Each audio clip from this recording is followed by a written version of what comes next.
Hari ini kita akan ngopi Refmen, ngobrol pinter revolusi mental bersama dengan sebenarnya satu komunitas yang diwakili oleh seorang wanita cantik. Beliau adalah CEO Ketimbang Ngemis Jakarta. Jadi ada nih sebuah gerakan atau bisa kita bilang komunitas lah ya, yang mereka itu memberikan sebuah inspirasi untuk kita dengan mengatakan bahwa ketimbang ngemis, mendingan kita apa? Mendingan kita langsung ngobrol dengan CEO-nya Ketimbang Ngemis Jakarta, yaitu Utami Nur Khalifah. Jadi, dari data Kementerian Sosial tahun 2019, menurut perkiraan ada sekitar 77.500 gelandangan dan pengemis yang tersebar di kota-kota besar di Indonesia. Nah, sebagai anak muda, kita jangan punya mental yang pemalas, tapi justru harusnya kita giat bekerja. Jangan mau kalah sama orang-orang yang sudah tua tapi malah masih bekerja, berjuang untuk menghidupi keluarganya. Anti ngemis, itu yang mau kita bicarakan sekarang, seperti yang dikampanyekan oleh komunitas Ketimbang Ngemis Indonesia, ya. Ya, Ketimbang Ngemis Jakarta. Sebenarnya ya, ngemis ini adalah termasuk salah satu keresahan gua, karena banyak anak-anak muda yang mereka ngemis, bukan even ngamen ya. Mungkin kalau menurut gua ngamen tuh masih ada effortnya lah, tapi mereka ngemis gitu. Maksudnya kalau tenaganya digunakan untuk hal yang lebih berguna, mungkin orang akan lebih legowo, lebih ikhlas untuk memberikan sesuatu kepada beliau-beliaunya ini gitu. Tapi bagaimana pembicaraan kita selanjutnya, kita akan langsung aja bergabung dengan Ketimbang Ngemis Jakarta dengan Mbak Utami Nur Khalifah. Nih, Mbak Utami. Halo Mbak Utami, selamat malam. Halo, selamat malam. Mbak Utami di Jakarta kah? Betul, di Jakarta, domisili Jakarta. Betul, karena ini adalah Ketimbang Ngemis Jakarta. Pastinya Iya, betul sekali. Halo Kak Ibob, gimana kabarnya? Baik-baik, Mbak Utami. Ini Mbak Utami ini muda-muda sudah menjadi CEO. Oh my God. CEO itu biasanya berhubungan dengan sebuah perusahaan, tapi ini merupakan kegerakan yang diawali dengan sebuah keresahan mungkin ya. Tuh. Nah, coba bisa ceritain ke kita nggak? Awalnya ada Ketimbang Ngemis. Ini aku suka banget loh, Ketimbang Ngemis. Aku banyak banget alternatif pilihannya Ketimbang Ngemis gitu. Tapi aku mau dengar dulu nih, apa yang bisa diceritakan dari Ketimbang Ngemis Jakarta di awalnya? Baik, Ketimbang Ngemis Jakarta ini adalah komunitas non-profit, komunitas sosial non-profit regional Jakarta dari Ketimbang Ngemis yang berdiri pada tanggal 18 Juni 2015. Kita punya misi menjadikan Jakarta bebas pengemis sesuai dengan jargon kita, Say No to Ngemis. KNJ ini bergerak untuk menggerakkan kepekaan sosial masyarakat atas keberadaan sosok mulia, dengan menggencarkan gerakan memberi dengan membeli, seperti itu. Oh gitu, memberi dengan membeli. Yep. Dan sosok mulia yang dikatakan di sini adalah sosok mulia yang kita maksud di sini adalah nenek-nenek kayak kakek yang masih mau dagang, yang masih mau berjualan, dan dia menolak untuk mengemis. Gitu. Apakah orang-orang yang orang tua aja atau memang anak muda juga bisa dikasih kesempatan? Secara garis besar sih sebenarnya orang-orang yang mempunyai keterbatasan ya, baik itu dari segi fisik ataupun usia segala macam. Tapi sudah sejauh ini fokus kita memang ke lansia sama yang punya keterbatasan disabilitas seperti itu. Oh, oke. Berarti maksudnya kenapa kepikiran sih ada Ketimbang Ngemis ini, kenapa kepikiran itu gitu? Kenapa kepikiran mengentaskan pengemis di Jakarta? Itu kan kerjaannya pemerintah lah, departemen sosial. Maksudnya kenapa sih harus ada gitu loh? Oh, aku mau meluruskan dulu sebentar. Untuk Ketimbang Ngemis sendiri kan sebuah campaign yang dibangun oleh seorang laki-laki mahasiswa di Jogja, namanya Kak Rizky. Oke. Nah, untuk teman-teman di regional lain ini tertarik nih untuk menjadikan campaign ini disebarluaskan. Makanya kita ada regional-regional seperti itu. Jadi kalau udah ada berapa regional? saat ini terkonfirmasi kurang lebih 40 regional. Berawal dari Jogja sampai ke 40 ya. regional. Regional ini dihitungnya kota, kabupaten, campuran Kak. Ada yang kota, ada yang provinsi, ada yang kabupaten. Oh, oke. Tergantung bagaimana mereka matokinnya pertama ya gitu ya. Betul sekali. Kalau Jakarta hitungannya provinsi dong gitu ya. Betul. Oh, oke. Terus akhirnya dari Jogja ini si Mas siapa? Rizky. Mas Rizky ini memberitahukan kepada teman-teman gitu. Jadi Mas Rizky ini sempat viral, diundang ke salah satu TV swasta nasional. Terus kita datang gitu, tertarik gitu kan. Datang terus kenalan, bahasanya izinlah untuk turut menyebarluaskan campaign ini dengan membentuk sebuah komunitas. Beliau OCC, karena memang sejujurnya dia juga nggak berekspektasi sebesar ini gitu. Akhirnya ya udah, Jakarta itu berdiri 1 hari setelah Mas Rizky diundang di TV. Kegiatan apa yang pertama kali dilakukan langsung ketika bertemu Rizky? Langsung ada Jakarta, regional Jakarta. Kegiatan apa yang pertama kali dilakukan dulu? Langsung nyari sosok mulia. Oh iya? Kita langsung nyari sosok mulia. Sosok mulia yang pertama nyarinya? Itu di Kota Kasablanka. Ingat kalau tahu pom bensin? Pom bensin Kokas tuh Kak ada, itu ada kakek-kakek. Iya seberangnya kakek-kakek itu ada yang mohon maaf, yang penjual koran, terus ada tumor. Beliau juga salah satu sosok mulia yang kita bantu. Pertama kali donasi yang diberikan itu kita urunan. Sampai akhirnya sekarang udah besar, alhamdulillah. Jadi lebih banyak yang dibantu. Jadi waktu itu urunan berapa orang langsung? Kalau urunan pertama. Jadi tim kecil pertama itu 7 orang. Terus ngajak-ngajak banyak itu sekitar 13-15 orang seingat aku. Itu yang 7 orang awalnya teman kampus sendiri atau emang Enggak.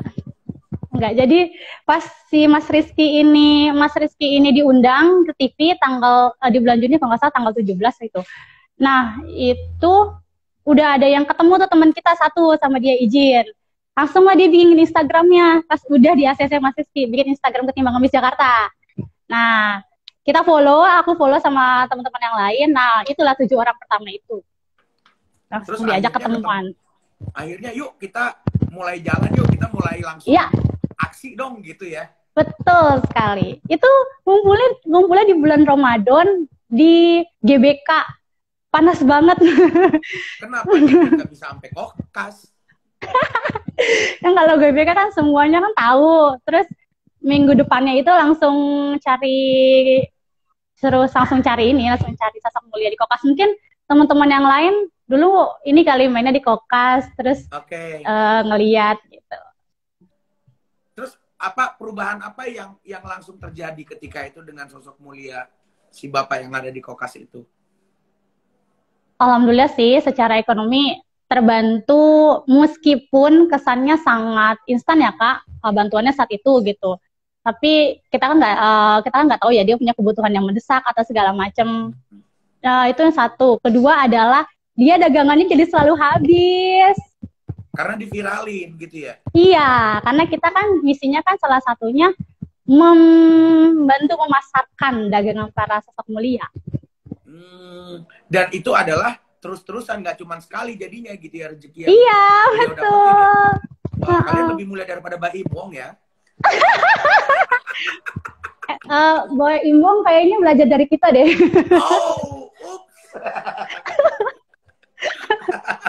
Oke, jadi selain lansia, itu sosok mulianya adalah yang bagaimana lagi yang sudah pernah kalian jumpai? Oke, salah satu persyaratan sosok mulia yang bisa dibantu oleh Ketimbang Ngemis Jakarta adalah berusia minimal 60 tahun, punya tanggungan, kalaupun nggak punya tanggungan, misalnya dia di sini hidup sebatang kara kayak gitu-gitu. Terus penghasilan perharinya itu di bawah 100.000. Itu. Seperti itu. Cukup itu aja. Gini, bukannya aku mendiskreditkan teman-teman yang dikategorikan miskin ya. Tapi kita tahu, mental teman-teman yang dikategorikan miskin ini, meskipun dia dibantu, tidak selamanya loh. Mereka memiliki respon yang bagus. Banyak yang tipu-tipu lah, banyak yang cule-cule lah. Ini kita belak-belakan aja kan, jujur-jujuran. Bagaimana teman-teman ini tidak emosi atau bisa menghadapi orang-orang yang kayaknya pas gue observasi nggak seperti yang diomongin deh. Misalkan kayak gitu ada juga kan gitu. Itu gimana? Karena ini yang dibantu nenek-nenek kakek, jadi kita pikirannya udah yang tulus aja Kak, lepas saat itu gitu. Kayak gitu aja. Memang aku juga membenarkan kalimat Kak Ibob yang tadi ya, soal tipu-tipu. Sedikit cerita, aku juga pernah punya pengalaman pendampingan PSK gitu. Mereka tuh kita kasih pelatihan, ya latihan tuh seminggu kemudian barangnya dijual. Umur 60 tahun. Enggak, ke PSK waktu itu. Aku pengalaman gitu kan. Aku juga jadi aku memvalidasi kalimat Kakak lah yang tadi. Iya. Habis itu barangnya dijual. Jadi kalau iya kan, maksudnya kita udah kesel nggak sih? Iya, gitu. Kita tuh membantu hidup beliaunya ini, tapi beliaunya merasa bahwa dia menjual itu untuk kebutuhan yang lain yang kayak menurut kita nggak urgent, atau mereka untuk lifestyle. Mereka ada juga loh untuk lifestyle misalkan kayak gitu. Nah itu teman-teman menghadapinya bagaimana? Kalau selama ini 5 tahun kita bikin gerakan, sedikit Kak yang kayak gitu. Paling 1-2 nenek kakek yang barang yang kita kasih dijual. Misalnya waktu itu ada program getuk Solia, gerobak untuk Solia. Ya, kita kasih. Kita kan ada monitoring evaluasi ya Kak. Kita monitoring dong, kita monep. 3 bulan kemudian kalau nggak salah itu kita kesan lagi, udah hilang, gerobaknya dijual. Karena kayaknya emang. Jadi bantuan selain bantuan finansial, harus ada bantuan untuk merevolusi mental kan sebenarnya kan. Betul. Mental beliau-beliaunya ini. Nah, bagaimana teman-teman bisa memastikan bahwa mental mereka ini bukan mental mengemis? Karena mengemis itu menurut aku termasuk mental juga loh.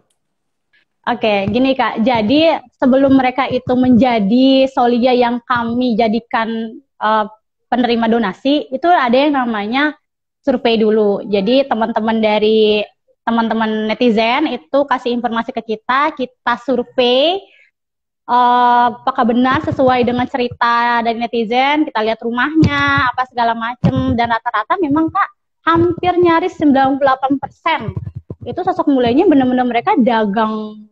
Maksudnya dagangnya itu emang nggak mau ngemis karena nggak mau ngemis. Enggak lah, saya nggak mau ngemis, malu gitu. Lebih baik kayak gini, lebih baik parkir atau lebih baik jualan tisu. Mereka bahkan milih berdagang ya karena emang nggak mau ngemis gitu. Oke. Dan akhirnya yang teman-teman bantu adalah bagaimana dagangannya ini cepat habis. Ya? Iya, cepat habis. Barang dagangannya cepat habis. Ya. Gitu. Oke. Bantuannya sekarang berupa apa? Uang aja atau ada bantuan lain? Sebelum pandemi, kita ini survei dulu. Jadi setelah hasil survei, kakeknya ini ternyata disabilitas. Rumahnya nggak ada dapurnya. Berarti cukup uang aja. Tapi kalau dia di rumahnya ada dapurnya, kita belikan sembako, kita kasih uang juga. Sama dikasih, kalau dia muslim, kita kasih peralatan sholat. Kalau dia non-muslim, kita kasih baju bagus buat ibadah. Gitu. Jadi memang teman-teman membantu sampai di apa yang mereka butuhkan secara detail gitu ya? Ya. Bahkan Kak, kalau emang ada penyakit bawaan, kita nggak sungkan untuk membantu bahasanya membiayai pengobatannya gitu. Oke. Nah sekarang kalau kita berbicara mengenai kerjasama dengan siapa aja sih teman-teman ketimbang ngemis ini bisa bekerja sama, mungkin kan tidak hanya teman-teman Ketimbang Ngemis yang bergerak di bidang sosial untuk membantu Solia ya, untuk membantu sobat-sobat mulia yang sosok sobat Resmen, sosok mulia. Iya, maksudnya membantu teman-teman yang aku nggak mau bilang kurang beruntung sih ya, memang di level kehidupan yang mereka saat ini jalani gitu ya. Bukan hanya teman-teman, tapi banyak juga nih yang mungkin bergerak di bidang itu. Nah, dengan siapa aja teman-teman dari Ketimbang Ngemis ini bekerja sama? Terus sudah banyak banget, kita dari Human Initiative sudah, Hijaber Community sudah, Dompet Duafa sudah. Siapapun kita sangat membuka sih, Kak. Terakhir tuh waktu di pandemi, kalau nggak salah, ya waktu di pandemi itu Ketimbang Ngemis Pusat, itu dia kolaborasi sama Shopee. Jadi kita sangat terbuka sih untuk siapapun yang mau. Ya, betul. Jadi siapapun. Bagian apa yang mereka bisa bantu di dalam Ketimbang Ngemis ini. Jadi kalau misalkan teman-teman yang punya apa nih, kalau punya uang udah pasti lah ya, tinggal menghubungi teman-teman Ketimbang Ngemis gitu. Tapi kalau ada sesuatu yang dibutuhkan Ketimbang Ngemis yang bukan uang sebenarnya, tapi bisa sangat membantu, itu bagian-bagian apa aja sih sebenarnya? Lebih ke internal mungkin ya, Kak, kebutuhan untuk si Ketimbang Ngemisnya sendiri, Ketimbang Ngemis Jakartanya sendiri lebih ke member kalau yang non uang. Karena Ketimbang Ngemis Jakarta ini kan diurus sama manusia yang dimana terus bertumbuh dan perlu pendampingan dalam arti peningkatan skill untuk membangun organisasi menjadi lebih baik dan besar. Kita sih sangat terbuka sekali kalau ada yang bisa memberikan kerjasama berupa pelatihan upgrading skill kayak gitu-gitu, guna biar teman-teman apapun, misalnya manajemen konflik atau strategic planning, dokumentasi, foto, fotografi, video, apapun kita sangat menerima, meskipun saat ini bisa tapi kan nggak jago-jago banget. Tapi kalau ada yang mau bantu kita ngelatih, temenin latihan, aku super sekali. Oh iya. Aku ada loh teman-teman yang mungkin bisa fotografi, atau nanti mungkin bisa ada beberapa lah mungkin itu. Wow, thank you Kak Ibob. Iya, terus selanjutnya kan kalau kita berbicara tadi yang di luar uang ya, kalau kita berbicara yang uang, ini kan sangat sensitif ya, apalagi kegiatan sosial. Kita tidak mau membicarakan kementerian yang baru dibicarakan belakangan ini ya, tapi sangat sensitif sekali kegiatan mengenai sosial. Bagaimana teman-teman bisa membuka transparansi keuangan yang teman-teman bilang juga, kayak Tami bilang tadi, gue belum bisa banget juga nih ngelola, kayak gue butuh belajar banget juga gitu. Nah, gimana teman-teman bisa ngelola uang dana dari orang-orang yang memang mau membantu gitu? Oke. Alhamdulillah, Tuhan Maha Baik, Kak. Di KNJ selalu ada orang-orang finansial, ada finance dia, ada orang keuangan, jadi volunteers ya, ini ya. Iya, ya. Ya betul, Kak. Member itu kan nggak dibayar, pengurus itu nggak dibayar. 1-2 orang selalu ada anak finance. Jadi alhamdulillah bisa kita tarik untuk jadi bendahara untuk mengatur keuangan ataupun pembukuan. Memang aku sepakat sekali bahwa soal uang itu sangat sensitif, makanya KNJ itu sangat transparansi, baik itu uang donasi yang dikirim ke rekening ataupun kayak project-project spesial yang open donasi, yang khusus open donasi itu biasanya kita langsung benar-benar transparansi dananya dilakukan secara rinci. Terus kalau misalnya Kak Ibob jadi donatur tetap kami nih, tiap bulan selalu mengirim untuk para sosok mulia, itu kita ada personal laporan gitu, via email, via WhatsApp gitu. Jadi memang untuk semua member boleh mengetahui ya, ataupun semua donatur boleh mengetahui. Nih orang kita yang ngaturnya nih, mungkin gue sih nggak ngerti, tapi volunteer kita yang ngerti keuangan yang ngaturnya, lu lihat aja di situ. Itu sangat open sekali ya teman-teman ya kalau. Iya, sangat open sekali. Jadi kalau mau tahu tinggal hubungin kontaknya aja si Rina, di Instagram kita ada namanya Rina, itu beliau bendaharanya, mau yang kapan itu ada. Jadi kalau KPK datang, BPK datang, senang Pak. Itu transparansi. Karena sekali lagi tadi, karena ini diawali dengan ketulusan untuk membantu. Jadi apapun yang dilakukan, ya mudah-mudahan memang ini adalah transparansi yang memang semoga bisa membantu kan, itu ya ujung-ujungnya ya. Betul sekali. Oke, kita akan coba tanyakan pertanyaan dari Raisa.1789. Dan mau ngingetin teman-teman, buat 2 orang penanya nanti akan mendapatkan sesuatu ya dari Revolusi Mental. Tapi ini yang pertama nih, Raisa 1789. Kak Utami boleh share dong, ada dukanya nggak selama proses survei pengemis dan bagaimana menghadapinya? Tentu banyak cerita duka ya, nggak apa-apa. Dia minta dukanya, dia bukan minta sukanya. Boleh curhat kok, di sini boleh dikeluarin ya, Tami, yuk, boleh yuk. Untuk survei udah 5 tahun, banyak banget Kak. 1 ada yang dipalak preman. Serius, jadi udah loh? Iya, makanya sekarang tuh nih, kita kan mau membantu, kenapa harus dipalak ya, mas-mas ya? Iya, karena kan lah Kak, ada malah yang uangnya dipalak lagi. Jadi pas kita pulang uangnya nggak ada, tapinya nangis viral lagi. Ya Allah. Ada Kak, pernah. Terus? Iya, memang gini ya teman-teman ya. Apa? Ini gue kalau lu nggak curhat, gue yang curhat deh kayak gini. Masalahnya adalah gue nggak masalah dengan orang miskin, karena semua orang tuh memang harus terbuka dengan keadaan dirinya sendiri. Kalau dia tidak memiliki gaya hidup yang tinggi, ya dia sesuai dengan gaya hidup yang dia punya gitu. Tapi tetangganya ini loh gitu. Kalau ada orang yang dibantu, pasti merasa, wih, dia udah hebat tuh gara-gara dibantu itu. Ntar anaknya lagi yang kecil, lu deh coba tong ke sono tong. Siapa tahu no ada orang kaya no yang bantu no gitu. Itu lu ada nggak sih lu yang kayak gitu Tam? Ada dong Kak, makanya sekarang itu sudah setahun ini kita kalau habis eksekusi ngasih donasi, uang ucapan terima kasih yang ada nominalnya itu kita bawa balik. Karena kalau enggak dia kan bisa buang sembarangan, terus tetangganya ngeliat. Ya, nanti itu banyak cerita-cerita yang tetangganya minta segala macam gitu-gitu. Kalau kita habis monitoring evaluasi. Oh gitu. Terus apa lagi kisahnya? Ya palingan kayak miskomunikasi. Jadi tim survei misalnya sudah konfirmasi ke kakek atau ke nenek, kayak kita mau datang nih besok, jangan dagang ya. Tapi kakek neneknya bahasanya inilah, ntar kali datangnya gitu. Akhirnya dia dagang gitu, dan jalan dagangnya tuh mobile.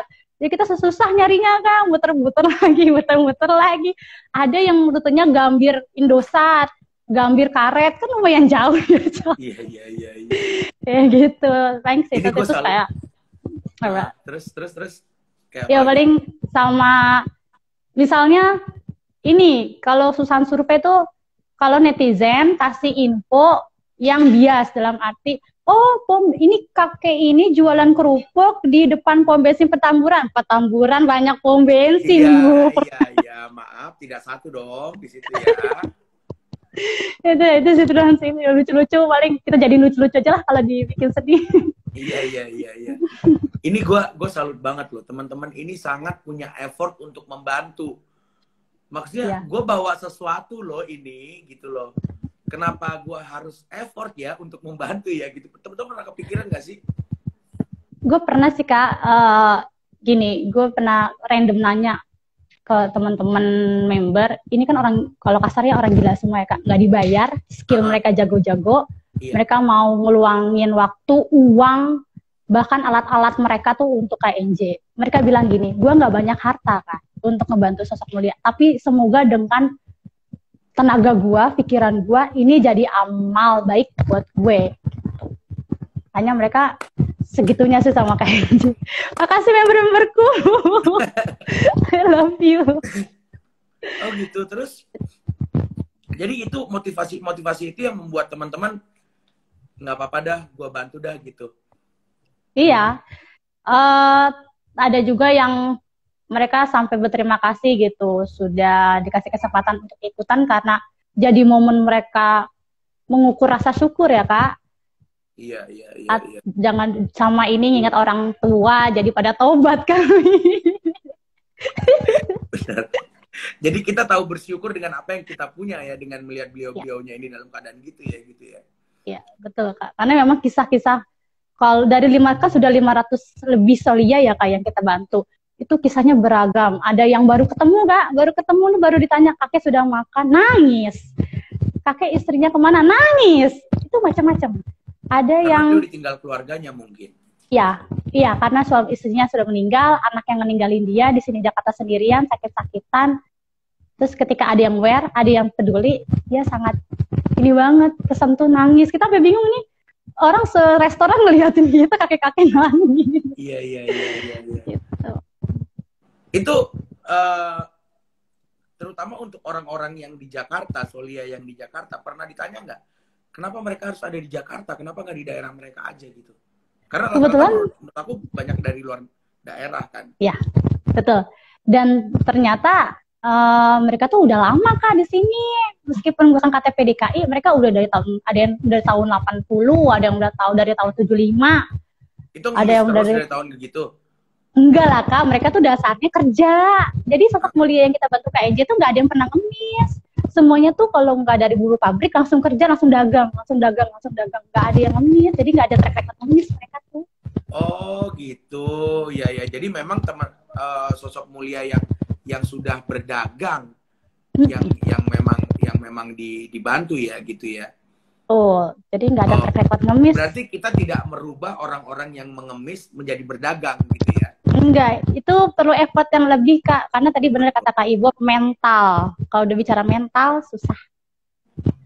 Betul, betul. Seberapa jauh lingkungan mempengaruhi pola pikir dia kalau kamu lihat dari 500 orang yang kamu bantu?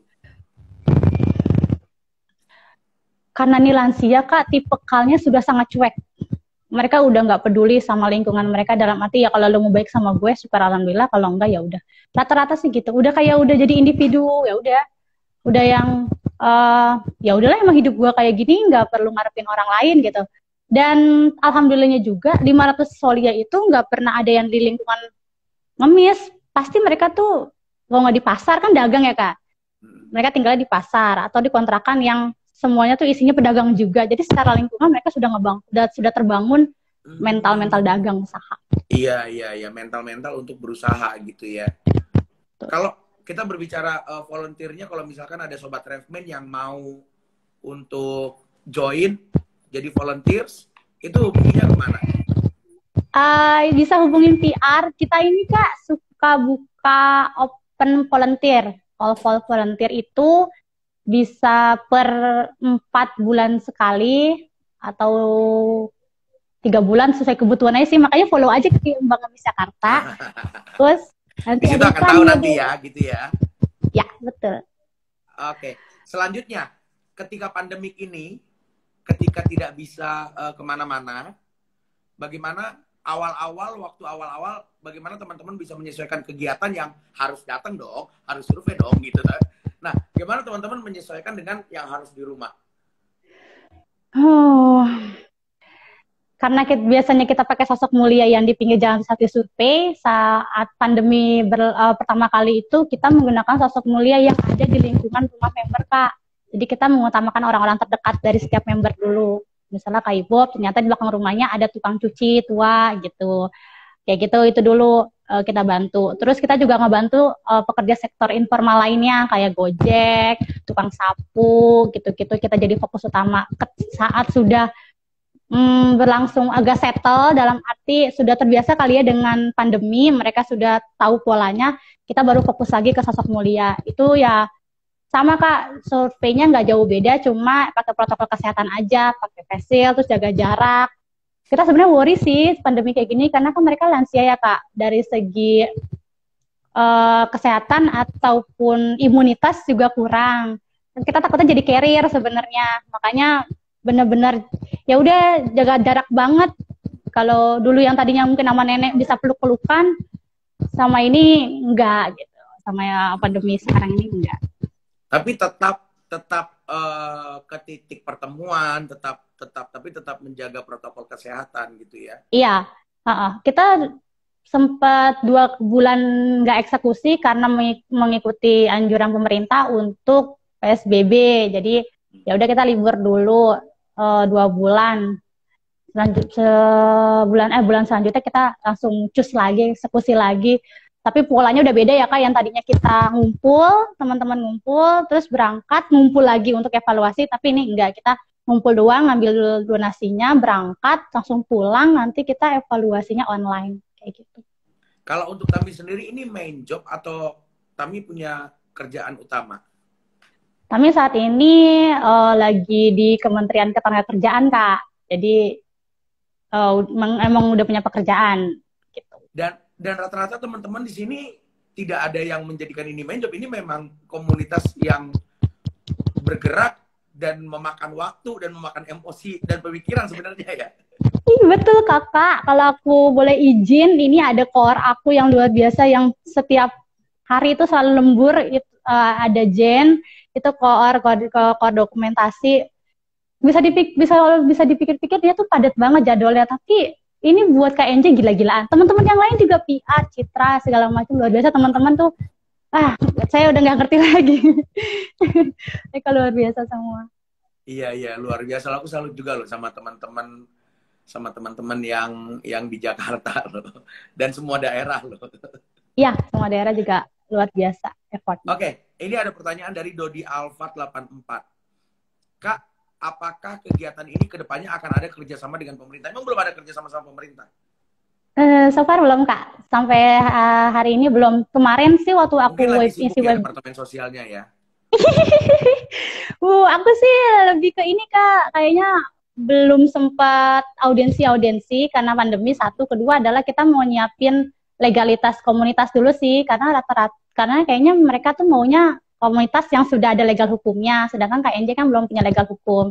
Kemarin juga diajak sama kan satu bisa kampus dari untuk hasil video, dari hasil postingan. Maksudnya kerja nyata dan outputnya itu kan bisa dilihat, bisa terukur kan? Ya, kita coba di Januari sih untuk audiensi ke Kementerian Sosial, minimal ke Departemen Sosial. Oh gitu sosial. Ya. Oke. Itu maksudnya akan menjadi sebuah kerjasama yang sangat bagus kan. Jadi memudahkan untuk teman-teman dari Departemen Sosial dan juga memudahkan untuk teman-teman dari Ketimbang Ngemis Jakarta gitu. Ya. Oke, ini ada lagi dari pertanyaan dari Melanseni. Apa tantangan terbesar tersulit Mbak Utami dalam membimbing para gelandangan dan pengemis dan lain-lain dalam program Ketimbang Ngemis Jakarta ini? Nah, ini harus kita luruskan ya, bahwa ini bukan program untuk pengemis dan gelandangan, tapi orang yang dalam suatu titik sosial ekonomi status tertentu, beliau memang harus dibantu, tapi beliau memiliki usaha untuk bisa membuat hidupnya tetap berjalan, kan gitu ya? Ya, jadi Mbak Mela, kalau KNJ ini memang fokusnya adalah mengapresiasi orang-orang yang mau mandiri dan selalu berusaha, khususnya untuk lansia gitu. Kita fokusin tantangan terbesarnya. Apa tantangan terbesarnya dalam membantu Solia ini? Banyak banget ekspektasi ke KNJ Kak mengenai program-program dari Ketimbang Ngemis Jakarta. Antara lain pendampingan. Mereka sangat menyayangkan bahwa KNJ hanya sebatas menyalurkan selesai, tapi tidak ada pendampingan khusus.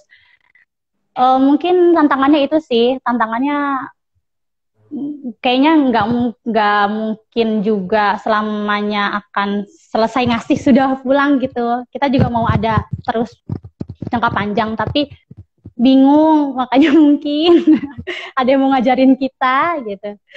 Bingung sebenarnya lebih. Boleh. Nanti aku bisa ngobrol sama kalian. Seriusan Kak?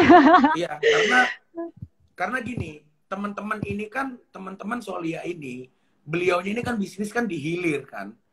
Beliau ini adalah orang-orang yang menjual produk jadi di dalam level tertentu gitu kan. Nah, produk jadi ini kan punya HPP. punya harga pokok produksi. Nah, kita kan nggak tahu beliaunya ini belanja dari mana kan. Kalau kita bisa memutus rantai misalkan dengan belanja langsung dari pabrik, ketika punya Solia banyak yang bisa mengambil produk ini dan teman-teman bisa untuk membimbing produk ini supaya bisa terjual dan hasilnya bisa sampai ke Paris pengusaha, ini kan rantai yang sangat menguntungkan karena menurut aku Solia ini adalah orang-orang yang memang mau berusaha. Kalau mereka punya margin lebih dengan produk yang lebih baik, kenapa mereka nggak, misalkan kita ajarkan untuk kasih pelatihan dan lain-lain dan sesuatu yang lain-lain. Mungkin itu yang ingin dicapai juga sama teman-teman KNJ atau gimana? Jujur sih pengen kayak gitu, tapi ada tapinya. Lagi-lagi karena mengingat target kita tuh sosok mulia kita tuh lansia, Kak. Jadi kayak yang susah juga mau ada pendampingan bentuknya pelatihan gitu. Karena mereka hidupnya, tujuan dagang mereka ya udah yang penting ada tabungan untuk makan besok sama bayar kontrakan, udah selesai gitu. Mereka juga nggak jangka panjang. Berarti setelah teman-teman membantu, yang kalian pastikan untuk keesokan hari mereka adalah apa? Gue pengennya setelah gue bantu besok mereka ngabisin bantuan gue dong. Enggak. Mereka pasti punya paling nggak modal yang lebih untuk mereka bisa upgrade. Iya. Apa yang teman-teman pengen untuk mereka upgrade? Biasanya kita lebih ke jenis dagangan dan alatnya. Misalnya dia tadinya pakai gerobaknya udah rombeng gitu kan. Dan kita harapan kita dengan uang yang kita kasih bisa buat dia beli gerobak yang lebih bagus misalnya, atau ngebenerin gerobak. Tapi rata-rata Kak uangnya itu pasti buat kebutuhan. Ya ada sih buat dagang juga. Tapi kayak tiba-tiba nggak tahu nih, suka ada yang istrinya kena kanker, perlu berobat. Ya gitu. Misalnya anaknya sakit, perlu operasi. Selalu kayak gitu. Maksudnya kayak yang jadi jalan untuk case by case ya berarti ya memang. Iya, kayak gitu. Tapi selama ini kalau kita monitoring evaluasi sih, ya rata-rata uang yang kita kasih itu, donasi yang kita sampaikan itu buat dagang mereka sih, kayak nambah yang tadinya cuma dagang teh botol gitu, jadi dagang tisu juga, kacang-kacangan juga gitu. Teh botol nambah teh kotak mungkin ya. Kuaci. Oke, ada lagi nih pertanyaan dari Ahmad Beder 26 ya. Kak mau tanya, dari sekian banyak Solia yang ditemui, bagaimana cara tim KNJ menyaring Solia mana yang harus diprioritaskan? Oh ya, itu banyak ya. 500 loh. Ini yang sudah dibantu 500. Apa yang menjadi skala prioritas? Oke, ini yang harus utama gitu. Yang pertama adalah usianya 60, yang di atas minimal 60. Yang kedua pendapatannya di bawah 100.000. Yang ketiga kondisi jumlah tanggungan, kondisi secara individu, apa dia sakit segala macam kayak gitu. Karena kita pernah juga tuh baru survei, ternyata pasti survei dia itu bapak itu dagang karena emang dari dulunya kerja terus. Jadi kalau pas tua itu di rumah aja nggak bisa, anak-anaknya udah pada jadi dokter, S2, S3 gitu. Ada yang kayak gitu? Ada. Kenapa dia nggak mau dibantu? Mau dibantu Kak, cuman kenapa dia nggak mau dibantu sama anak-anaknya gitu? Anak-anaknya kan pasti punya penghasilan lebih. Iya, dibantu tetap. Kalau dari penuturan beliau dibantu tetap, tapi beliaunya masih pengen dagang aja karena biasa kerja waktu muda. Oh iya. Berarti beliaunya tidak menafkahi mereka dong ya, cuman dia pokoknya harus kerja doang gitu ya. Iya gitu. Ada nggak yang mereka memang harus kerja untuk menafkahi keluarganya yang banyak gitu? Banyak sekali. Ada yang buat ngidupin cucu, mantunya udah pada nggak tahu kemana, anaknya pada nggak tahu kemana, ditinggalin cucu. Masa kakek-kakek nenek ditinggalin cucu Kak, tega banget ya. Terus ada yang istrinya di kampung. Anak masa kini tidak pandang-pandang. Tolong dong. Iya. Beliau kan juga orang tua gitu loh. Iya, bahasanya Kak pengen banget gitu ngomong kalau lagi eksekusi, ya Tuhan, kok tega-teganya gitu. Siapa tahu mereka ini anak-anak itu nonton ini, tolong jangan terlalu menyerahkan anak kalian kepada orang tua yang masih bekerja untuk membiayai anaknya gitu. Iya betul, jangan. Iya, masalahnya dari nenek kakek. Heeh. Jadi Iya, kakek itu bekerja untuk cucunya. iya untuk cucunya. Ada juga untuk istrinya yang lagi sakit kanker itu di kampung. Baik, ada yang tanggungannya 4, anaknya masih kecil-kecil, di kampung juga. Kalau aku malah pernah dapet yang dia masih 3 anaknya masih sekolah, padahal usianya sudah kakeknya waktu itu sudah 60-an. Tinggal di sini sendirian tapi di mes gitu, dagang dagang dagang jepitan-jepitan. Ya itu apa namanya malah dikerjain lagi sama bosnya. Kalau mau ngirim duit ada fee-nya gitu. Ya gitu-gitulah pokoknya banyak. Memang sangat berat loh. Untuk hidup di level itu sangat berat karena sistematika bisnis, sistematika pekerjaan itu semuanya memanfaatkan gitu. Siapa yang bisa dibodoh-bodohin aja gitu. Iya, Terutama betul untuk sekali. orang-orang yang usahanya memanfaatkan beliau-beliaunya yang sudah tua ini. Karena kan beliau kan Mm-mm. tidak memikirkan apa-apa, ya sudahlah. Mungkin memang Iya, harus seperti itu. Teknologi pun betul. saya nggak tahu, kayak gitu ya. Benar.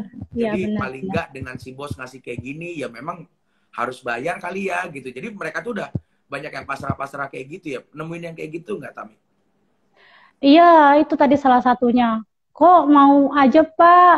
Masa sekali transfer 60.000 fee-nya gitu. Ya Iya, Neng. Allah, Iya, Kak. Terus kita sampai satu ngarahin, kali Bapak mau transfer nggak dibikinin fee-nya enam rekening? puluh ribu. Iya, itu ada. Tadi Kalah untungnya bang ya. apa? Iya, makanya sampai yang tega banget. Mau nggak Pak dibikin bank aja? Jangan, Neng. Nanti saya malah dipecat kalau saya nggak pernah ngirim-ngirim uang lagi. Takut. Jadi terus salah saya jadi pusing. Iya, iya, iya, iya, Kayak iya. gitu. Ada, Terus Pak, apa yang lagi banyak. permasalahannya? Permasalahan yang paling bikin sedih apa? Nenek-nenek suruh jual, nenek-nenek jualan, mantunya ada sehat, anaknya ada gede, cucunya juga ada, tapi masih jualan mereka angkat kaki di rumah. Itu ada. Ya Pas kita Allah. geruduk ke rumahnya, astagfirullahaladzim. Tahu Kak, cita-citanya apa? Uangnya itu mau buat pisah rumah dari anak dan mantu. Karena dia nggak sanggup.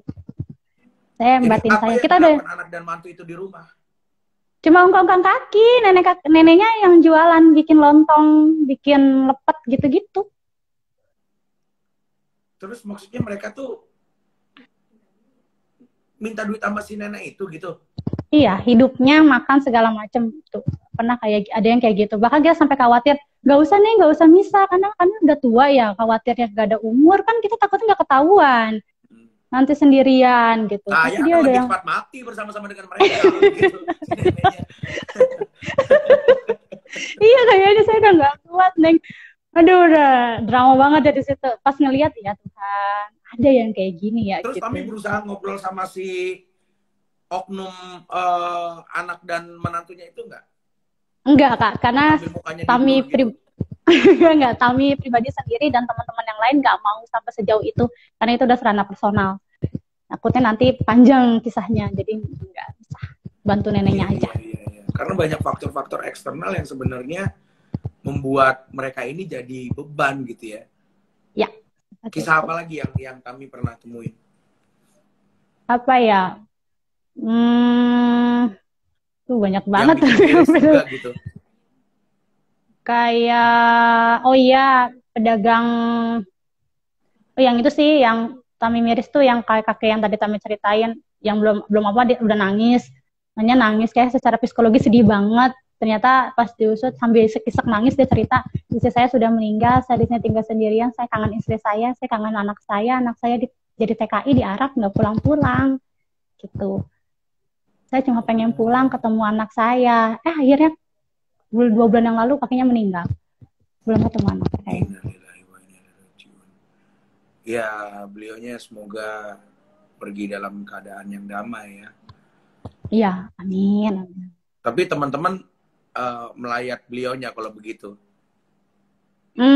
Kebetulan itu hari kerja, jadi cuma diwakili beberapa teman aja. Oh iya iya ya. Tapi teman-teman punya komunikasi bahwa oh bapak yang kemarin kita bantu ini meninggal dunia loh.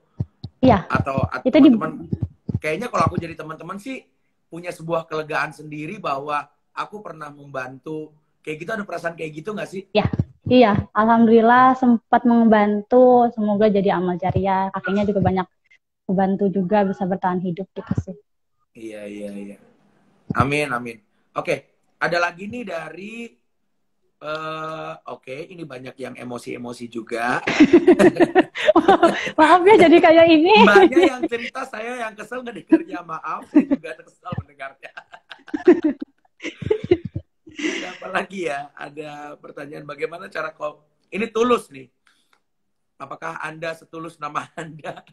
Bagaimana cara kerja komunitas Ketimbang Ngemis? Apa dampaknya bagi masyarakat sekitar? Ya cara kerjanya ya turun ke lapangan dan mengobservasi dan memberikan bantuan gitu ya. Iya. Dampaknya orang menjadi terbantu dong, Mas Tulus gitu ya. Iya, tapi kalau secara besar gitu, kayak kalau yang besar efek domino gitu sih belum kelihatan sih Kak. Mungkin karena baru 5 tahun. Cuma efek kecilnya ya itu minimal keluarga si sosok mulia ini terbantu. Tapi menurut aku efeknya ini online, offline dan online loh.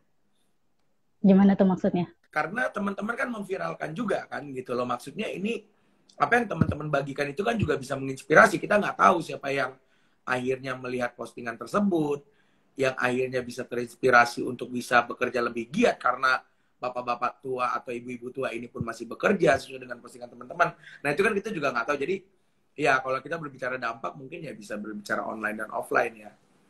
Ya, kalau begitu alhamdulillah. Memang sih mungkin IGKNJ jadi jalan Tuhan memberikan petunjuk atau ketukan bagi manusia. Iya, iya, iya, iya. Kita bicara lagi, ini pertanyaan dari Raisa. Pernah nggak Kak menemukan dari mereka ada yang bercerita bohong atau memiskinkan diri hanya untuk mendapatkan bantuan? Pernah nggak ya? Aduh 500 Solia saya jadi lupa. Cuman ini sih mungkin kalau aku sih husnuzonnya kita yang kurang teliti. Jadi waktu itu pernah eksekusi kasih donasi ke ibu nenek-nenek penjual bensin. Tapi ternyata pas dasarnya dibuka emasnya banyak.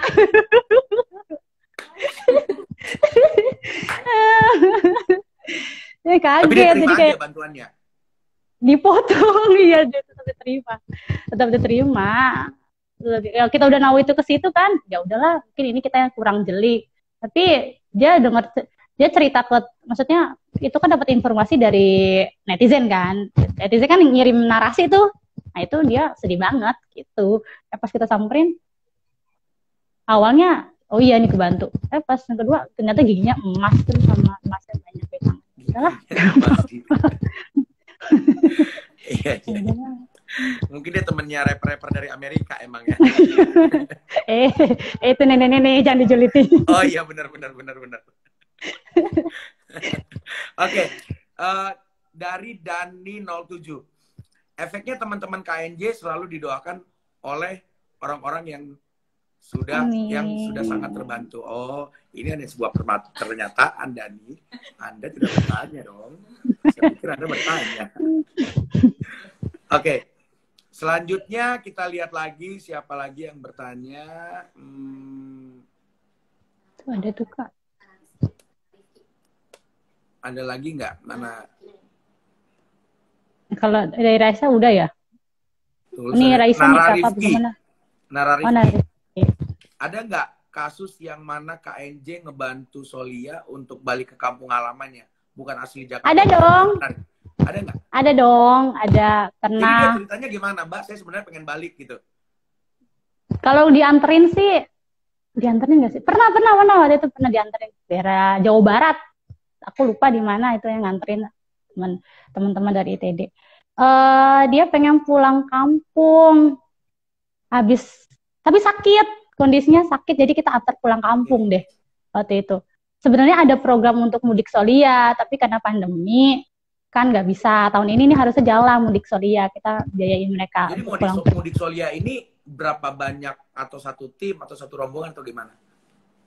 Oh enggak sih Kak, paling kita ambilnya 5-10 Solia aja gitu untuk yang ke daerah Jawa Barat. Biasanya kita naik bus karena mereka yang tahu kan titiknya, jadi didampingin gitu. Tadinya mau kayak gitu, tapi karena ada pandemi kan nggak bisa tuh kayak gitu. Jadinya ya udah programnya ditunda dulu, di hold dulu sampai tahun depan. Jadi kalau ditanya pernah nggak nganterin pulang kampung, pernah. Ada yang Daerah kayak mana gitu yang kan. terjauh mereka pulang kampung? Mana ya? Itu yang Jawa Barat pedalaman, aku lupa. Garut sana lagi gitu kayaknya, dalam lagi. Oh, Juga Jawa dadakan. Barat. Ada yang ke Jawa Tengah juga nggak? Belum. Oh, jadi banyak kan mereka itu dari daerah mana sih sebenarnya? Dari daerah Jawa Barat. Kalau dari data dari internal tim development ya, itu dari Jawa Barat. Hmm. Oh, banyak kan dari daerah Jawa Barat ya. Tapi mereka di Selain sini udah lama. permasalahan, kenapa? Tapi mereka di sini udah lama, yang tadi aku bilang dari tahun 80, Iya, 75 gitu. iya. Selain permasalahan keluarga, curhatan mereka tuh apalagi sih? Kebanyakan Sakit, sakit ya. sakit. Mereka ada yang kalau karena kayaknya udah komplikasi kali ya, jadi jalannya susah, tapi bingung mau berobat. Kalau berkontrakan aja ada yang sampai harus minjem ke bank keliling kayak gitu, jadi kayak yang udahlah nggak dirasain kayak gitu. Makanya kalau alhamdulillah nih udah sering banget teman-teman dari tenaga kesehatan, entah itu dokter atau perawat, kalau kita lagi pada eksekusi mereka ikut, jadi pada check up. Kalau ada kebutuhan, kalau ada yang harus di follow up, misalnya kata Tami ini neneknya sakit ini, kayaknya perlu dirujuk, kita rujuk gitu. Kemarin juga ada kakek apa ya, aku lupa, kakek holik apa. Itu dia tumor di kepalanya, kita operasi, kita angkat tumornya, gitu. Dan teman-teman yang ngatur administrasinya for free untuk mereka semua, berarti mereka nggak bayar apa-apa ya. Iya, bahkan sampai penginapan keluarga, misalnya anaknya ada yang mau nemenin biar nggak bolak-balik gitu kan, dekat rumah sakit itu kita cover. Ya. Ini kita ada pertanyaan dari Muhammad Dede Arif Hidayat. Kak, untuk tujuan kedepannya, apakah KNJ akan diarahkan menjadi sebuah lembaga sosial atau yayasan, atau yang akan tetap menjadi sebuah komunitas saja? Benar. Kedepannya kami melihat KNJ ini sebagai apa? Mau gantiin Kementerian Sosial.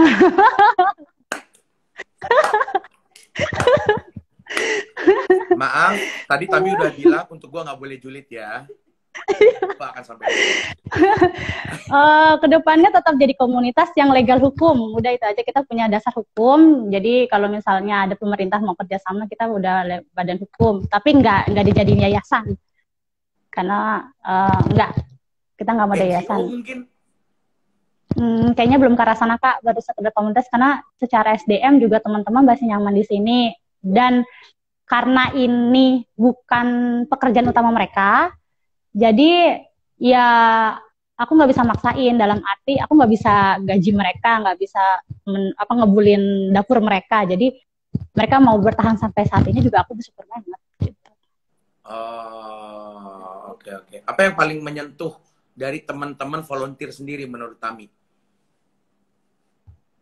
Mereka bertahan sampai ya? Mereka bertahan sampai saat ini aja, itu yang buat aku bersyukur. Alhamdulillah, syukurnya nggak ada habisnya. Itu bikin aku tersentuh sih. Karena di luar sana pasti banyak komunitas yang lebih menarik, komunitas yang tidak membosankan, komunitas yang mungkin nama besarnya sudah lebih besar, tapi mereka lebih milih di sini mengabdi, mewakafkan waktu dan tenaganya untuk KNJ. Itu sih buat aku buat aku hal yang sangat menyentuh. Mereka tulus banget. Aku baru ngeliat orang tulus deh di KNJ. Dan Tulus juga tadi bertanya di KNJ ya. Tulus terima kasih. Kapan-kapan Kak Ibo boleh dong ketemu sama teman-teman. Kapan-kapan kita boleh dong ngopi offline. Kopdar. Boleh ya, Kak? Boleh. Beneran, ntar DM aja. Thank you. Oke. Selain ini dari Maul Moto, selain eksekusi membantu Solia, apa kegiatan member kalian? Banyak banget. Kita di KNJ itu ada 59 member yang masuk ke dalam 5 divisi. Ada internal team development, itu HRD-nya KNJ yang ngurusin SDM, dia soal absen, soal resign itu ada di cuti, itu ada di dia. ada field eksekutor yang job desk-nya adalah mendata Solia dan mensurvei Solia. Terus ada purchase and merchandise, itu tim logistik Solia, kebutuhan-kebutuhan Solia. Ada tim PR, public relation, itu yang megang media sosialnya KNJ, ujung tombaknya KNJ. Terus ada tim dokumentasi, itu yang sifatnya media dan dokumentasi video gitu-gitu. Jadi sibuk banget membernya Kak Maul. Terus juga kita ada upgrading skill. Jadi teman-teman, aku mau member-member di KNJ itu Kak, selesai dari sini, misalnya dia mau coba untuk ke lain, selesai dari sini dia punya skill baru yang dimana nanti bisa mengupgrade dirinya, yang alhamdulillahnya mungkin jadi jalan rezeki dia yang lain gitu. Jadi di sini nggak boleh ada yang nggak bisa apa-apa. Bukan cuma kegiatan ke eksternal, tapi di internalnya juga ada membangun kekuatannya. Tapi ini KNJ masing-masing regional itu saling berbagi informasi nggak sih? Iya, kita ada gathering nasional. Daerah-daerah mereka atau gimana? Iya Kak, kita kan saling follow tuh di media sosial. Jadi kita saling ini aja, kalau misalnya mereka ada project spesial, kita saling iklanin lah bahasanya, saling dukung. Bahkan kalau misalnya ya kayak perbatasan Depok Bogor tuh kan tipis banget ya Kak, Depok Bekasi. Terus dilaporinnya ke Jakarta ya, paling kita oper misalnya Bekasi ini ada ini bisa nggak di daerah, kalau nggak bisa Jakarta minta izin buat bantu gitu, kayak gitu sih. Oke. Terima kasih banget nih Tami, nggak berasa kita udah selesai obrolannya. Tapi ntar bener kalau mau ngobrol offline ntar kabarin aja ya. Dan buat teman-teman yang mau bergabung, sekali lagi silakan follow Ketimbang Ngemis Jakarta, ketimbang.ngemis.jakarta. ketimbang.ngemis.jakarta. Kalau misalkan ada yang dari luar kota mau ngobrol dengan Ketimbang Ngemis, kalau Ketimbang Ngemis pusat berarti follow-nya Ketimbang Ngemis gitu. Tapi silakan follow Ketimbang Ngemis dan silakan tanya di situ bagaimana caranya untuk bisa menjadi member dari Ketimbang Ngemis di kota kalian masing-masing gitu. Karena banyak banget regionalnya juga ya. Oke.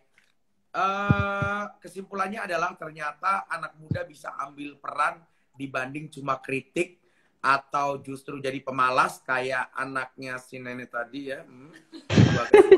Oke. Contohnya adalah komunitas ini ya. Jadi semakin banyak gerakan anak muda yang berkontribusi nyata akan semakin memperbaiki peradaban kita, terutama di generasi kita saat ini gitu. Jadi kalau kalian tidak punya the reason to live for, mungkin kalian bisa melihat untuk membantu orang adalah menjadi the reason to die for. Jadi kayak untuk menjadi sesuatu yang menjadi motivasi kalian membantu orang lain gitu ya. Terima kasih betul. Tami. Sama-sama Kak Ibu, terima kasih juga untuk teman-teman Revolusi Mental ID sudah berkenan mengundang kami. Terima kasih, sukses selalu. Amin, Kak Ibob juga dan teman-teman yang lain. Terima kasih yang udah nonton. Oke, thank you Tami. Kita remove ya. Bye. Bye. Oke, sekarang adalah saatnya kita memberitahukan pemenang pertanyaan terbaik. Yang pertama adalah @raisa.1789. Terima kasih kepada Mbak Raisa di tengah kesibukannya manggung, di tengah kesibukannya bernyanyi, masih bisa mengikuti kuis ini. Dan yang kedua adalah @dodialfat84. Terima kasih Dodi Alfat. Mungkin beliau adalah manajernya Raisa ya. Oke. Dua pemenang ini akan mendapatkan souvenir tas dari Revolusi Mental. Terima kasih juga buat semua teman-teman yang sudah ngopi Refman, ngobrol pintar, sobat-sobat Refman bersama dengan Utami tadi. Semoga menjadi inspirasi dan semoga membuat hidup kita semakin lebih bersyukur dengan apa yang kita punya. Dan siapa tahu teman-teman ingin bergabung dengan komunitas Ketimbang Ngemis, baik itu di Jakarta maupun di kota lain, yuk silakan langsung dikepoin Instagramnya. Oke? Terima kasih semuanya. Tetap berpikir positif dan tetap sehat selalu. dan pastikan kita akan mendapatkan vaksin pada waktunya. Oke, bye-bye. Tetap semangat.